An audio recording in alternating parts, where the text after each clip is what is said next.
class. Chapter 1, Meaning and Objectives of Accounting, Part 2. In last class, I have explained meaning and objectives of Chapter 1, Meanings and Objectives of Accounting, Part 1. In that, I have explained what is accounting, its objectives, and what are the characteristics of it. As this is class 11 and a new subject, accounts for you. So we are starting with basics, and first lesson consists of basic. So rest of the topics today I will be completing in this video. So let's get started.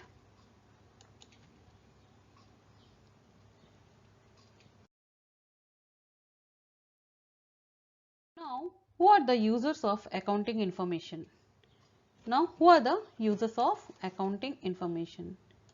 Okay, internal users. Internal users are directors and employees of the any business unity or any company. So they need for the internal use of for the employees and for the sake of company. Okay, for the internal use. Now, who are the external users? External users are bankers and creditors. So these all terms, creditors, debtors, I will be explaining you in chapter 2. You'll be introduced to the accounting terms. So don't get worried about it. Now, bankers need for the purpose of, like if you want loan and all, for that information, for that they need our financial information. So they are the external users, bankers and creditors. Okay. Now, what are the advantages of accounting? Now, why we need accounting, that all I explained you. Now, what are the advantages of it? What we'll get from it? Okay. It is helpful in management of business. Whenever we are doing a business, for that we need a management. Without management, we can't be doing the business properly, right? So, for that we need the financial information, and accounting is nothing but it is a CSAR. That means collecting, okay, C, collecting, summarizing, S, analyzing and recording of the financial information. So that is helpful in the management of business. We can see through that information we'll be able to manage our business properly. Second, it provides complete and systematic record. So it gives the financial information and it is recorded in a proper manner. So it is a systematic record. It provides a complete and systematic record. Okay. Third one is it enables comparative study.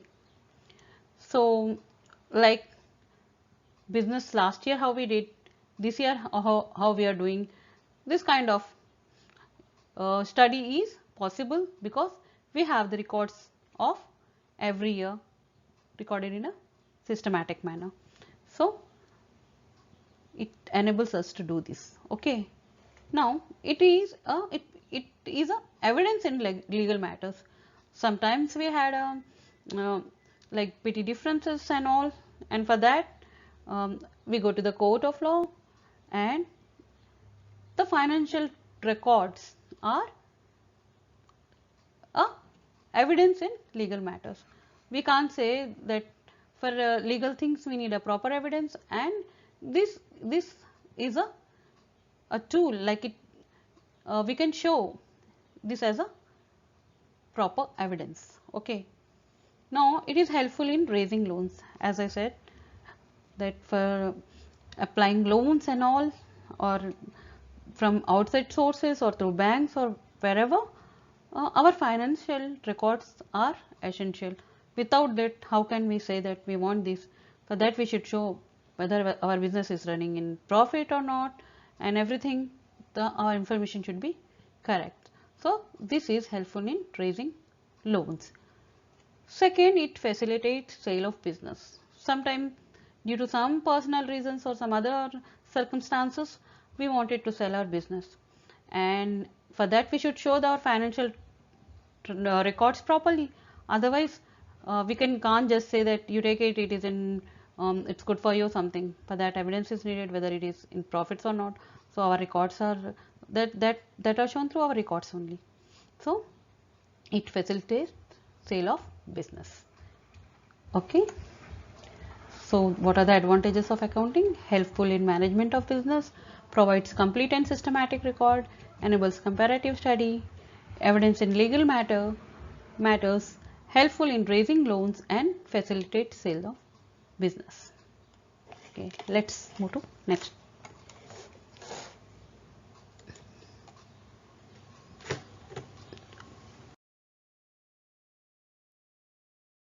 Now everything have advantages as well as limitations. Now what are the limitations of accounting? So I explained you what is accounting, what are its advantages, what are its objectives. Now what are the limitations? There are some limitations also, some drawbacks also. What are that? It is, in first one is, it is influenced by the personal judgment. Yeah, two persons, they have different judgment things. So for me, I may compare that this thing will get profit of this 100 rupees or 200 rupees. For other person it is different. So according to that, it is influenced by the personal judgment. Next, incomplete information. Sometimes we omit some of the qualitative information, so we won't be giving the complete information sometimes. For example, I'll tell you how it is incomplete. For example, I have sold two, like for example, I'm doing garment business, and or two of the things I have sold, and for third thing I told that you can take, if you like it you can keep it, otherwise you can bring it back, and if you like it you can pay for it later. And actually I have sold two only. I will be showing that I have sold the 3 units. So that information is not full, it is incomplete. So in this manner, some of its limitations are incomplete information. Now omission of qualitative information. Qualitative means which is not in a quantitative terms, like which is not in a inventory terms.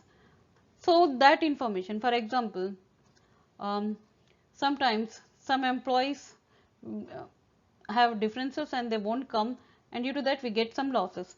That is a qualitative, and we can't show in the terms of money. Okay, so that is called as the omission of qualitative information. Now window dressing. Window dressing is, it is affected by window dressing. What is window dressing? Window dressing means manipulations. Just now when I was telling you about the incomplete information, so this thing can also be manipulated. For example, I said that I have sold the 2 units, actually third unit I have given for I can say that okay, if you like it you can keep it and give this much money, otherwise you can return it back, you can return it. So maybe that thing won't give me the money, I may get that thing back. So if I show that 3 units are also sold, that means I am doing window dressing to show the profit, to show that my business is running in profit and my sales are good. So these kind of things are called as a window dressing, manipulation, some kinds of manipulation. So this also comes under the limitations of accounting. Okay, I hope you are clear. Now, what are the difference between accounting and bookkeeping? Now, bookkeeping. Bookkeeping is the art of recording the financial transactions in the books of accounts. Like whatever transactions we are doing, we are recording it in the books of accounts in a systematic manner. So that is called as a bookkeeping. Okay, it's the art of recording the financial transactions in the books of account. And what is accounting? Accounting is defined as a CSAR in monetary terms, the information about the business. Okay, CSAR, collecting, okay, summarizing, analyzing and recording in monetary terms, the information of business. So it is just recording the recording a financial transaction in the books of account, and this is a defined as in monetary terms, and it consists everything. Okay, its stage is primary, just we are recording the financial information, so its stage is primary, whereas this is secondary. Okay, after that, after recording it, what other steps we are doing, right? So it is a secondary stage, and it is to keep systematic record. What is the objective of bookkeeping? To keep the systematic record, whereas what is the objective of accounting? To ascertain the net results, right? Profit or loss.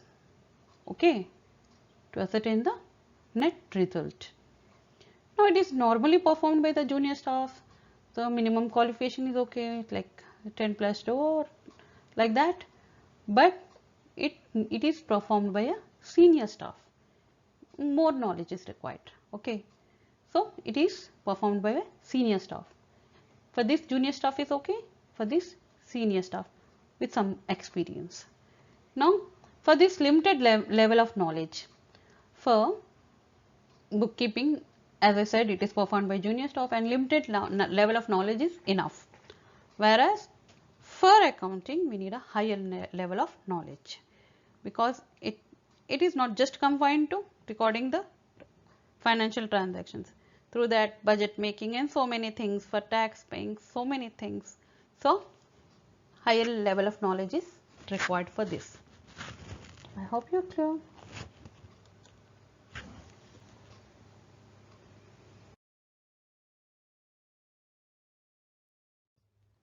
Now what are the qualitative characteristics of accounting? Qualitative means which cannot be expressed in terms of money, okay, or quantity. It is expressed in the terms of quality information. So what are the qualitative characters? Reliability. So reliability means trust, to have a trust. Okay, this is a quality of it. Okay, next, relevance. Relevance means it is relevant for the users. Okay, so we say relevance. Understandability. So the financial transactions recorded and account is understandable, so that further it is used for the other purposes, like I said, for budget making and all, and understandable for the internal users as well as external users. Next, comparability.